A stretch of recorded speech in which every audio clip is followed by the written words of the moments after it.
Oi, sejam muito bem-vindos ao Pode Falar Prof, um projeto desenvolvido pelo PET Engenharia Civil UEM, em parceria com os professores do DEC, que tem o objetivo de melhorar a relação entre os acadêmicos e os professores, realizando entrevistas para vocês conhecerem um pouquinho mais sobre cada um deles. Eu sou a Maria Luísa, estudante do segundo ano de Engenharia Civil na UEM, e o convidado desse vídeo é o professor Sandro, da área de Hidráulica. Seja bem-vindo, professor Sandro. Bom dia, obrigado. Pode se apresentar, professor. Bom, sou professor na Engenharia Civil desde 2016. Me formei aí na UEM, em Engenharia Civil. Trabalhei na área de estruturas, de construções industrializadas, assim que eu me formei. Algumas obras que vocês podem ver aí em Maringá. Fiz estágio na cobertura lá do Parque de Exposição, onde a gente tinha lá estacas protendidas, né? Em 1995, 96, gente, bastante tempo, né? E depois de trabalhar um tempo como engenheiro civil, fazendo obras industriais, participei ali na parte de estrutura metálica da rodoviária e outras indústrias também aqui na região. E depois fui gerente de uma empresa em Telêmaco Borba, e aí casei, né, com a minha esposa, que eu namorei desde a graduação, e desliguei da atividade profissional e nós fomos morar em São Paulo, onde eu fiz o mestrado com bolsa da FAPESP, eu e ela. E aí tem depois uma história comprida, mas a gente pode falar nas salas de aula ou em outros momentos, tá? E aí eu terminei o mestrado e trabalhei numa empresa do Grupo Santander, fazendo o gerenciamento de projetos de grandes construtoras lá em São Paulo, e continuei meu doutorado na área de engenharia de processos, né, de tratamento de água e esgoto. E depois eu entrei numa multinacional, hoje se chama Veolia, mas quando eu trabalhava chamava Vivendi, uma empresa francesa, onde eu aprendi muito, né, da área de tratamento de água e esgoto. E depois, no final, em 2005, e aí eu fui para os Estados Unidos para terminar meu doutorado, onde eu trabalhei na Universidade de Duke e na UNC, em Chapel Hill, né, na Carolina do Norte. Daí, no final do meu doutorado, eu vim passear em Maringá e o professor Osni, que é aposentado, falou que tinha a abertura de vaga na UEM. Eu fiz o concurso, passei, e aí eu tinha emprego nos Estados Unidos e aqui na UEM, e aí a gente decidiu voltar para Maringá com o propósito de, eu e minha esposa, ela é professora também, de a gente contribuir com aquilo que a gente recebeu, né? Eu venho de uma família humilde e, graças a Deus, eu tive o privilégio de estudar, de poder melhorar a minha condição pelos estudos. Acho que é isso, né? Um pouco da síntese. Depois tem o pós-doutorado nos Estados Unidos de novo, na Alemanha. A gente pode falar em uma outra oportunidade ou aqui também. Muito bom, professor. A gente agradece a sua presença e eu vou me apresentar, né? Eu sou a Nicole, eu sou estudante do segundo ano de Engenharia Civil e eu sou membro do PET. E agora a gente vai dar início às nossas perguntas. Você já falou bastante da sua carreira, agora a gente vai perguntar mais algumas coisas. E a entrevista vai ser dividida em 4 quadros, que vão abordar diferentes temas. E agora a gente vai começar as perguntas sobre a sua carreira profissional.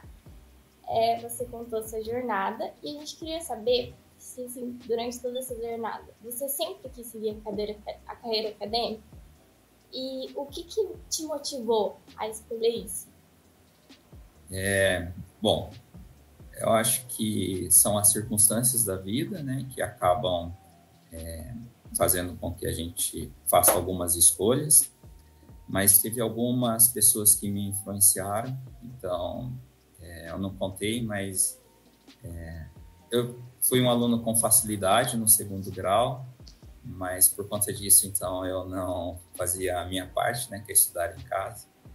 E eu comecei a trabalhar muito cedo. Eu comecei a trabalhar com 12 anos como mecânico de moto e de bicicleta. na parte de instalação elétrica de residência. Quando eu tinha 17 anos, eu decidi que uma forma de mudar, eu queria ser engenheiro. E eu falei, não quero mais ser o mecânico, quero ser o cara que faz a moto ou que faz, projeta a bicicleta. E aí eu nasci numa cidade aqui próximo de Maringá, São Jorge do Ivaí, eu vim para Maringá para estudar. E aí eu dediquei-me bastante, e daí eu descobri que tinha um instituto que era bem famoso, que se chama ITA, né? Acho que vocês devem conhecer, e eu queria passar no ITA, mas eu não conhecia a minha real situação, né, de passar no ITA. Então, como eu estudei muito para passar no ITA, o primeiro e segundo ano na graduação foi fácil para mim, né? Então, eu tinha uma boa base, eu tinha estudado cálculo, a física para o vestibular. E aí um professor de matemática, o Emerson, já se aposentou, acredito, ele me convidou para fazer iniciação científica em modelagem matemática. E durante meus 4 anos da graduação, eu fiz essa iniciação científica, além de ser monitor de física também, né, no segundo ano. E aí eu vi como que é satisfatório poder contribuir com as pessoas, né, poder estar ajudando mesmo. E legal que até na monitoria de física foi onde eu conheci minha esposa, né, ela foi lá tirar dúvida e a gente acabou namorando, né, uma história bem interessante. E aí eu me formei, e na carreira profissional eu identifiquei assim que é gratificante, né, ser engenheiro profissionalmente, mas também tem muitas dificuldades, né, porque a gente relaciona, o engenheiro civil ele tem relacionamento com uma série de pessoas que nem sempre tem os objetivos que você tem, né? Principalmente quando você executa obra ou faz projetos. E aí, diante disso, eu falei, um dia eu vou ser professor. Eu não sabia quando. E eu nem imaginava que eu iria voltar para Maringá. E aí eu fui colocando o tijolinho na minha parede, né? Que foi fazer especialização em gerenciamento de obra. Depois eu fiz o mestrado, né? Depois eu fiz o doutorado. Depois eu identifiquei uma deficiência na minha formação, que era o conhecimento de inglês. Daí eu fui morar nos Estados Unidos. Então eu fui colocando esse tijolinho, e aí quando apareceu a oportunidade do concurso, eu fiz e fui aprovado. Nossa, professor, essa história é muito motivadora, de verdade. Eu não sei se eu posso te perguntar, mas a sua esposa é engenheira também? Não, ela na época que eu estudava, fazia graduação, ela era aluna de química. E daí depois ela depois fez farmácia vestibular, e ela é professora na área da saúde hoje, não é? Legal. Legal. E você já respondeu um pouco, né, dessa pergunta, mas por que você escolheu a UEM? Então, a gente foi para São Paulo, e quando fala em São Paulo, assim, a pessoa fala, nossa, São Paulo, trânsito, mas a gente tinha uma vida muito boa em São Paulo. A gente morava do lado da cidade universitária, da USP, né? Então eu ia a pé para a USP. Depois, quando eu trabalhei, daí também trabalhava num local muito bom, o edifício lá, a gente ficava de frente do Parque Ibirapuera. E aí a gente foi para os Estados Unidos, né? Eu saí da multinacional, fomos para os Estados Unidos, e a gente, assim, considerava voltar para o Brasil somente se fosse para Maringá. E aí, então, escolhi a UEM. Eu acho que tem coisas assim que a motivação é familiar, né? Então, nesse período que a gente morava nos Estados Unidos, meu sogro veio a falecer, meus pais moram aqui, então acho que é uma questão assim de volta ao ninho, né? Então, saí bem cedo de casa também, com 17 anos. Então, a motivação foi essa, e uma forma também de contribuir, né, para a UEM, onde tudo começou. Acho que foi isso. Ótimo, professor. Agora a gente ia perguntar sobre a sua formação, mas como você já falou, Eu queria te perguntar qual foi o seu maior desafio no processo de se tornar professor e também durante a sua faculdade, a sua carreira? Ixi, tem vários, né? Na vida a gente enfrenta vários desafios. Um desafio profissional que eu lembro, né, que eu sofri bastante, assim, foi triste. Foi uma obra ali na Auto Componentes Eletrônicos, onde eu fiz o projeto estrutural do pré-moldado e da estrutura metálica.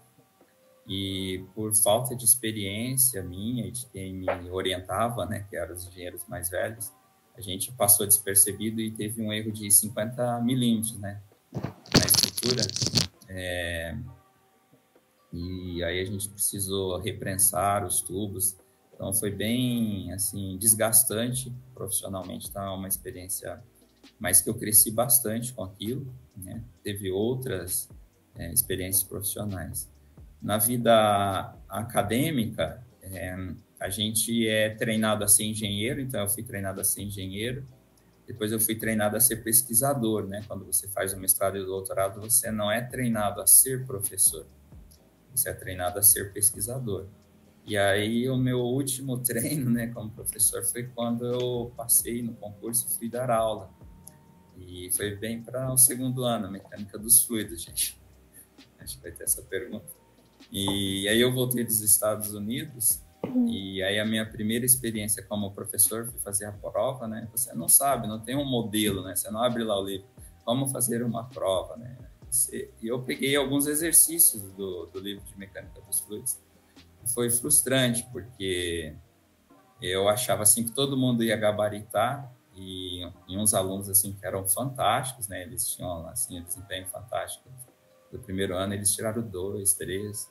Aí eu fiquei frustrado, né? Porque eu criei uma santa expectativa de que eu tinha ensinado, mas na verdade eu não tinha ensinado, né? Era um defeito meu de ensino, né? Porque a avaliação ela não reflete apenas o aluno, né? Mas aquilo que o professor conseguiu transmitir. E então aí também foi a minha segunda será a última escola, né? De aprender como ser professor, né? Que é ver aquilo mesmo que o aluno aprendeu e mudar, né? E repensar a forma de avaliar. Então foi uma experiência fantástica. Essa aluna, inclusive, que tirou 2, tirava só 10, depois ela foi minha orientada de TCC, e foi legal, a gente recuperou lá, deu trabalho para os alunos, foi importante, foi uma turma marcante, minha primeira turma aí de mecânica dos fluidos. Aproveitando, professor, que o senhor entrou nesse assunto da carreira profissional, a gente vai entrar agora no nosso segundo quadro, que é sobre a sua área de atuação. Eu queria saber, professor, o que te levou a escolher, entre tantas áreas da engenharia, a parte da hidráulica? E o que o senhor mais gosta nela? É legal isso, né? Aquilo que eu falei, que Deus vai colocando a gente, né, em locais que às vezes a gente acha que não é legal. Então, quando eu terminei a graduação, eu achava que o negócio era ser gerente de projeto. E aí eu fiz o processo seletivo lá na USP, num programa que só tem lá, que é gerenciamento de projeto e mestrado, né? E eu não passei. E aí eu fiquei frustrado, né? Tem até uma história, eu fiquei frustrado, aí eu fui e comprei um violão. Não sei se vocês acontece isso, né? Mas depois a psicologia explica. E aí passou o tempo e aí eu identifiquei que eu tinha uma boa formação em matemática e eu via, né, o meio ambiente como uma boa oportunidade. Durante a graduação também tive um bom desempenho na área de hidráulica. Então eu falei, olha, eu preciso juntar o conhecimento em matemática com hidráulica, né, e meio ambiente. Depois, no próximo ano, eu fiz o processo seletivo de novo na USP. Na verdade, eu fiz em três universidades isso, na USP, na Universidade Federal de Santa Catarina e na COP, na UFRJ, e passei nas 3 com bolsa. Eu fiz na Universidade Federal do Paraná também em 4, passei. E aí, em Santa Catarina, eu passei na mecânica, né, que era um sonho meu, eu lembro lá da graduação, e aí eu passei na mecânica para fazer essa parte de análise numérica. Passei na COP em recursos hídricos e passei na Federal do Paraná em métodos numéricos e também na USP, né, em meio ambiente, no saneamento. E aí eu fiz o mestrado em saneamento e acho que daí é a história, né, o que conta aí. Então, é aí que partiu as oportunidades. Durante o doutorado, eu conheci um amigo que tinha feito mestrado no MIT, nos Estados Unidos, que trabalhava nessa multinacional. E daí, fazendo o trabalho que eu falo, o importante para vocês é vocês fazerem as coisas sem segunda intenção. Então, eu fazia as listas de exercício de físico-química da disciplina. E ele falou, tô indo para a França, transferido, e a empresa precisa de uma pessoa como você. E eu fui lá e fiz entrevista. Então, coisas assim, são trabalhos bem difíceis, bem concorridos, né? E que foi através de resolver uma lista de exercício da disciplina de doutorado que eu entrei na multinacional. Então, eu acho que foi isso. Foi uma série de coincidências que foram me direcionando para a área de hidráulica e saneamento. Nossa, professor, você contando realmente, né? Tudo deu certo para você chegar na área. Então, como o senhor falou que se interessou pelo gerenciamento de projetos, né? Se você tivesse que escolher outra área, seria a construção civil. Eu acho que, assim, eu sou bem realizado na área de hidráulica e saneamento hoje, né? Eu já trabalhei em construção civil. Na verdade, eu sou engenheiro civil, né? Eu falo assim, quando você faz o mestrado e doutorado, você não deixa de ser um engenheiro civil, né? Então, eu já fiz projeto estrutural, né? De estrutura de concreto, estrutura metálica, já executei obra, né? Já trabalhei também como... Na minha residência aqui que vocês estão vendo, tem bastante coisa que eu fiz, né? Assentei pastilha, fiz algumas coisas, fiz um projeto arquitetônico, elétrico, estrutural. Então, a gente, porque escolhe uma área, a gente não abandona, né? E aquilo que eu falo para vocês. Eu vou ser sempre formado na UEM, né? Então, também isso é uma escolha de ter voltado e contribuir para a UEM, né? Porque nunca mais vou deixar de ser um engenheiro pela UEM, né? Isso aí eu vou levar até quando eu morrer, vou ser graduado pela UEM. Professor, eu acho que a gente, né, assim que se forma, a gente também quer colocar a mão na massa, igual o senhor falou, de colocar as coisas na sua casa e tal. Acho que quando eu me formar, qualquer reforma eu vou querer fazer também. E outra coisa que eu vi, professor, que eu achei bem interessante, é que o senhor desenvolve projeto de pesquisa. Quais são suas linhas de pesquisa atualmente? Isso, então. E aí, toda essa experiência, né, de vida e científica, atualmente eu identifiquei que a nossa pesquisa, né, porque é um grupo, né, são alunos, professores, que a gente poderia contribuir tanto para o campus universitário quanto para a cidade de Maringá, e a gente procura resolver problemas do ciclo da água no meio urbano. Então, todos os problemas que envolvem o ciclo da água no meio urbano, nós fazemos pesquisa. Então, eu tenho pesquisa de desenvolvimento de sensores, onde a gente fabrica sensores para medir fluxo de água. A gente tem pesquisa na construção civil, né? Tem o Diego, colega de vocês, a gente faz interruptores inteligentes. Temos válvula, né, para acessibilidade. Também a gente faz a parte de modelagem, né, dinâmica dos fluxos computacional. Mas aonde tiver problema que envolva, né, o ciclo da água no meio urbano é onde a gente faz pesquisa atualmente. É uma área bem importante mesmo, professor. Ainda mais agora. Ficou visível agora nessas chuvas, né? O tanto de problema que dá. E assim, professor, eu mesmo tenho muito interesse em pesquisa e eu sei muita gente que tem. Qual que é o seu critério quando você vai selecionar o aluno que você vai orientar?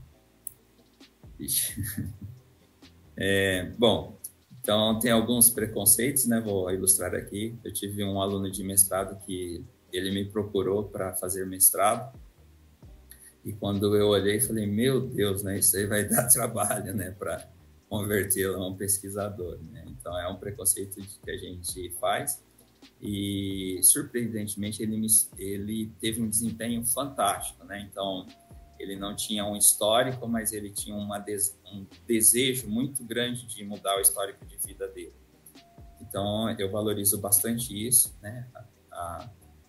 Quem eu era e quem eu sou, né? Então, talvez você não foi um bom aluno na graduação ou até no segundo grau, né? Mas você quer ter um futuro diferente.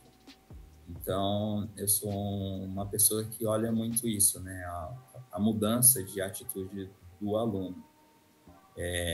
E o outro critério, né? Que aquele é consagrado, é ver o histórico da pessoa também, né? Então, desde lá do segundo grau, depois na graduação, ele é uma pessoa que se dedicou, meritocracia.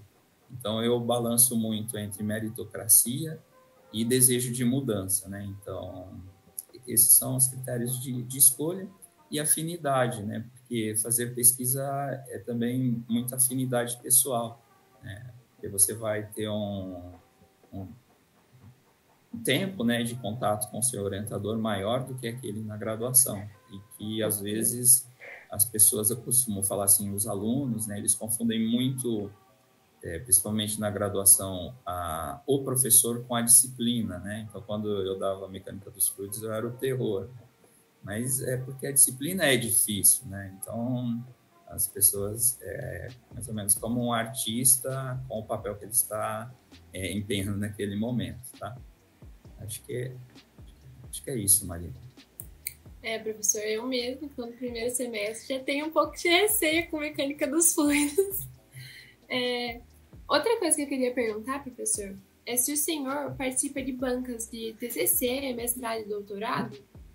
E se o senhor participa, você tem alguma dica para dar para quem vai apresentar? Porque eu acho que na hora a gente fica tão nervoso, né? É uma coisa que eu mesmo, pensando no meu TCC, já fico com um pouco de medo. Eu observo, né? Daí você pode levar para outras áreas da vida. Primeiro,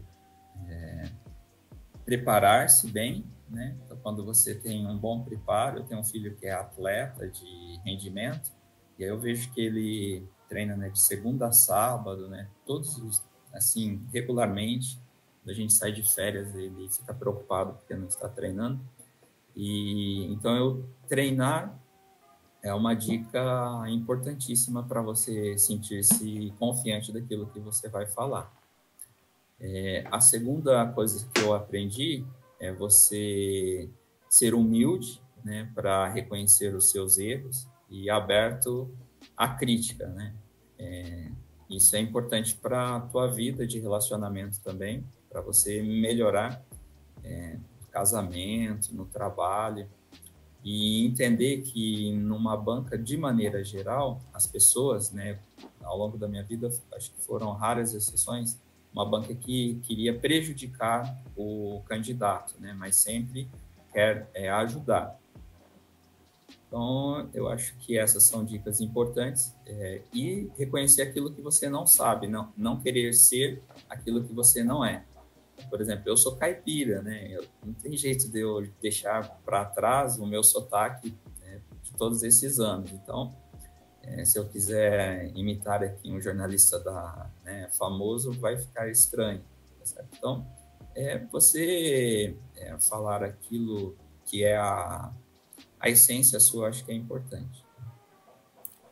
Acho que a gente tem que saber dividir bem, né, professor? Crítica construtiva e mudar isso na gente.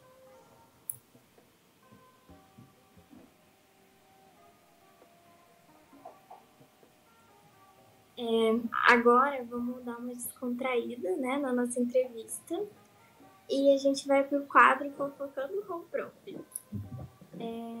A primeira pergunta desse quadro você já passou por algum perrengue ou alguma situação engraçada na sala de aula? Sim, várias vezes.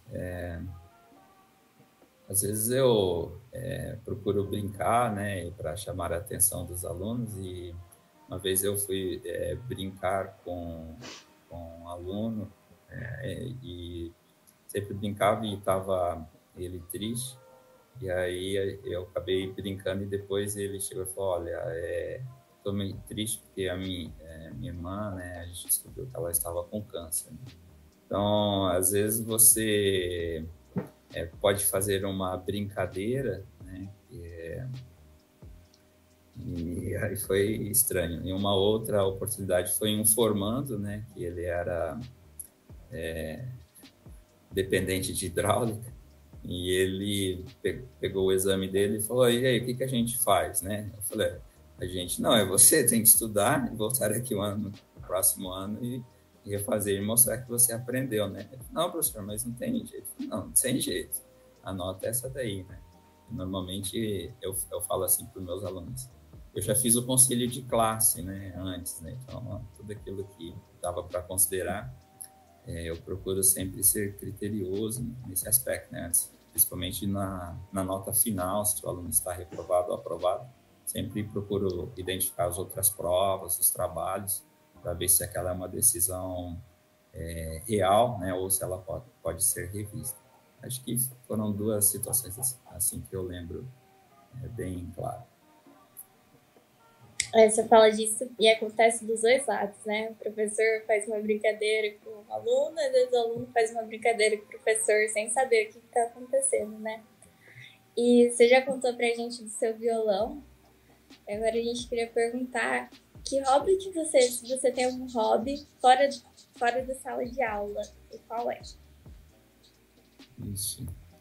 Eu não tenho hobby, meu hobby é trabalhar. Então, não tenho, né, assim, uma coisa que eu faço, vou fazer isso, mas eu gosto muito de trabalhar e estar em família, né? Eu procuro sempre dedicar a minha vida, assim, a minha esposa, meu filho, os meus familiares. Eu acho que o meu hobby é estar em família. É um hobby, né, professor? E assim, na sua graduação, você participou de alguma atividade extracurricular, por exemplo, empresa júnior, atlética, centro acadêmico? Não, como eu fazia a iniciação científica, eu fiquei deficiente nessa parte aí, né? Eu acho que até hoje eu não sou muito político, né? A gente usa a palavra política, é meio pejorativo, mas é essa habilidade, né, de colocar as pessoas de interesses distintos, né, em uma mesa de um mesmo objetivo. Embora eu sou bem conciliador, acho que isso é um dom de Deus, né? Então, onde tem conflitos, eu vou lá e concilio. Mas eu não participei. Na minha época não tinha empresa júnior e não tinha o PET também, era um desejo de implantar, né? Vocês não têm ideia como era, não tinha nem iniciação, né? Para vocês terem ideia, eu fui fazer iniciação na matemática, então a gente não tinha professores com doutorado, né? Na minha época tinha o professor Osni, quando eu fazia a graduação, os professores estavam terminando o doutorado, então a maioria dos professores só tinham mestrado, então a gente tinha bastante dificuldade para fazer isso. E o centro acadêmico, a gente achava que centro acadêmico era o pessoal que não gostava de estudar, que ia fazer política, né? Era um engano nosso, tá? Mas eu não participei. Professor, naquela época a gente tinha professor só com mestrado e agora a gente tem professor com uma carreira enorme igual a sua. E a última pergunta desse quadro é a maior pergunta, a pergunta que eu tô mais curiosa. Você pegou alguma DP, alguma dependência durante a sua graduação? Não, conforme eu mencionei, né, assim, os 2 primeiros anos foram, de certa maneira, fáceis para mim, né, para fazer o curso.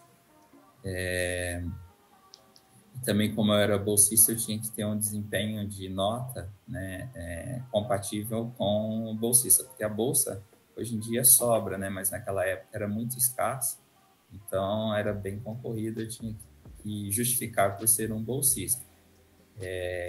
Foram 2 disciplinas, uma era da professora Fernanda, que era com Hélio também, que era transporte, eu lembro que eu fiz segunda chamada, mas eu não peguei dependência, não.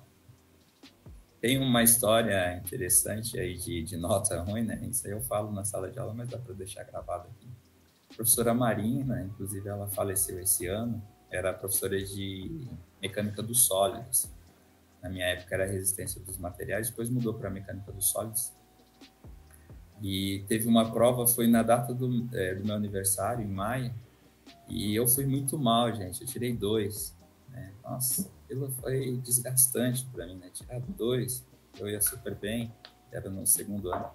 Eu falei, não, pode deixar. E aí tinha 2 livros que ela utilizava, um russo, o Miro Lubov e o Fedor Dostoiévski.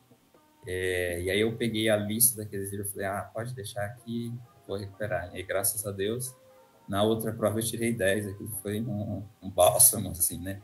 Recuperar, porque tirar 2 foi para acabar, tá? Professor, tem umas matérias que é difícil, né? Até a gente se adaptar. Então, para finalizar, professor, vamos para o quadro Responde Aí. A gente tem algumas perguntas que mandaram no nosso Instagram, @petcivilway, e eu vou ler ela aqui para você. Sobre o que é aquela startup que você estava concorrendo a um prêmio?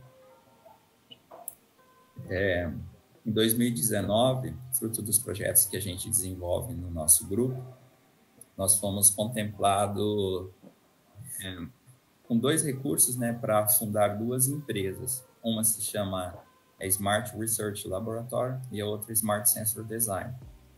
E aí a SSD, né, Smart Sensor Design, a gente participou como empresa do Paraná com um projeto, um concurso Vale do Pinhão.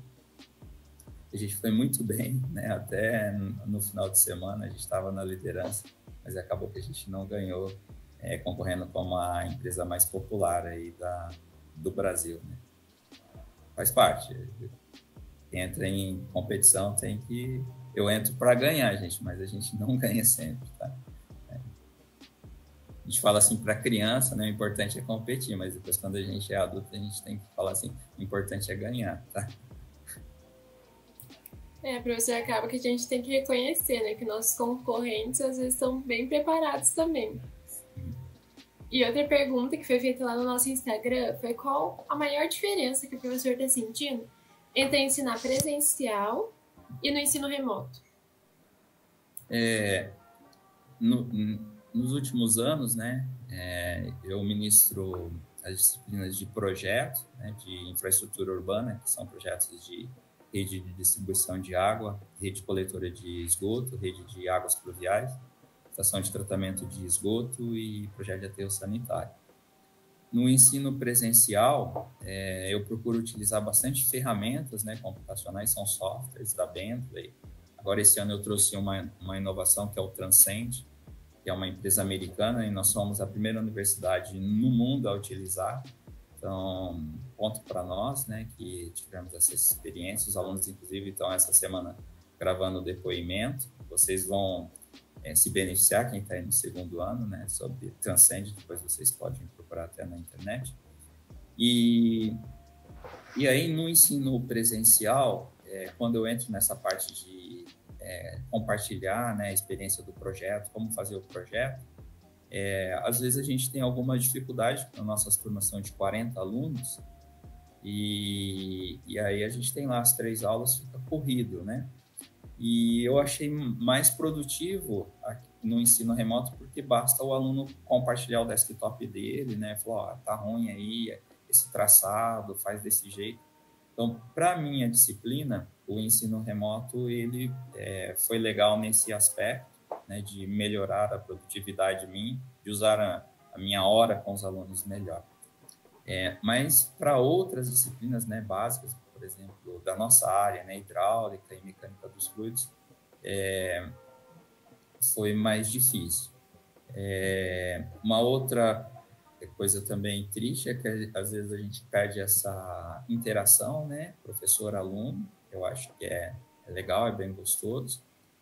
E eu acho que é isso, acho que é assim, acho que tem coisas que a gente vai usar bastante dessa pandemia, né? Por exemplo, esse encontro que a gente está fazendo aqui, imagina a gente ia ter que ter uma sala lá e hoje, viabilizado pelo Meeting, eu estou aqui na minha residência e cada uma de vocês na residência de vocês, a gente está fazendo isso.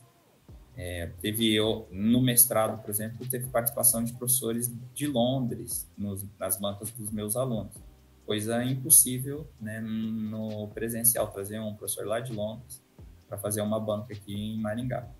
Então, teve coisas positivas e coisas negativas, como tudo na vida, né? O que eu procuro fazer é pegar só as positivas, né? Deixar as negativas para lá. E acho que é isso que eu tenho a dizer. Que bom que o professor conseguiu se adaptar bem, porque teve alguns professores que tiveram bastante dificuldade, né?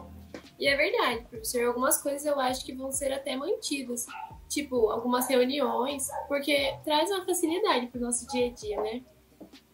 Então, professor, para finalizar o quadro, a gente vai fazer um bate e volta para descontrair e vai funcionar assim. Eu vou apresentar uma situação e 4 opções e o professor tem que pensar com a primeira que vier na cabeça. Então, vamos lá. Primeira situação. Aluno que chora nota no final do semestre. Primeira opção, senhor dá 10. Segunda, tchau, obrigada. Terceira, parabéns, nota 0. E quarta, penso com carinho.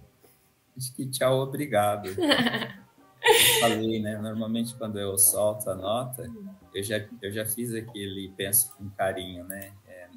Quem já tem histórico de trabalhar comigo, né, sabe que é mais ou menos isso, né? Eu procuro rever as notas dos trabalhos, agora são mais projetos, né? Mas mesmo lá quando era nas disciplinas mais de fundamentação, né, mecânica dos fluidos ou hidráulica, já estava decidido. Já. Não é não, sim é sim. Segunda situação, professor. Aluno que dorme em sala de aula ou não desliga o Meet no final da aula.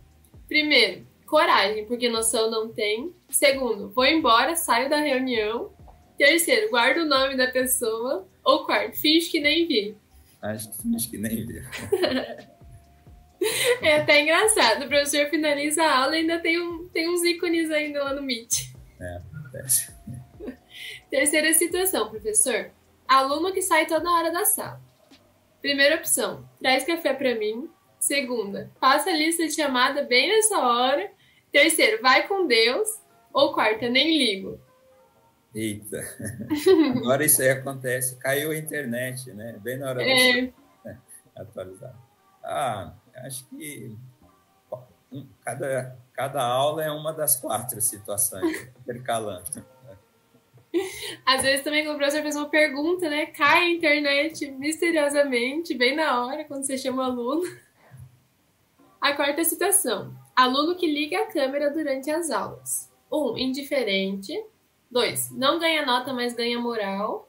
3, puxa saco. Ou 4, ganha uns pontinhos na prova. Ganha moral, né? Eu acho que é legal. Assim, empenhando, tá tentando fazer a parte dele. Vou anotar aqui, ó. Quinta situação. Aluno que inventa desculpa por não ter respondido a chamada na hora certa. 1, micão.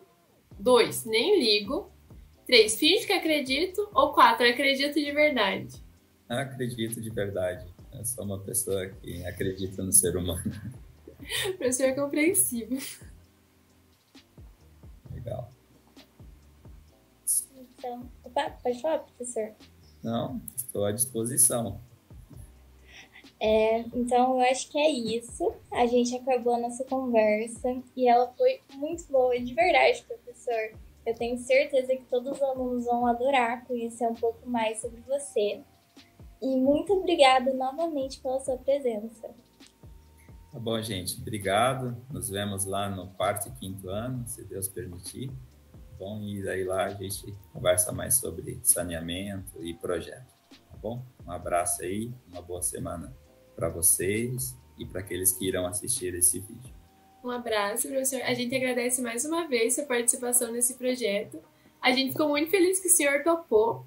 E para vocês que assistiram o vídeo até aqui, muito obrigada. Lembre de curtir, comentar, se inscrever no canal do PET, porque aqui vão ser postadas todas as entrevistas. Então, tchau e até a próxima.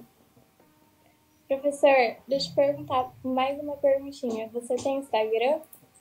Sim, eu tenho, pode marcar. É Sandro Lautens, @SandroLautensLage. Beleza, professor. Beleza. Obrigada, professor. Aí, prof, a gente avisa certinho quando for sair o vídeo, tudo certo. A gente manda para o senhor ver. E muito obrigada mesmo, foi muito legal participar da entrevista. A gente é do segundo ano, né? Ia demorar para ter contato com o senhor. Então é muito legal isso. Tá, joia. Legal. Beleza. Parabéns pela iniciativa.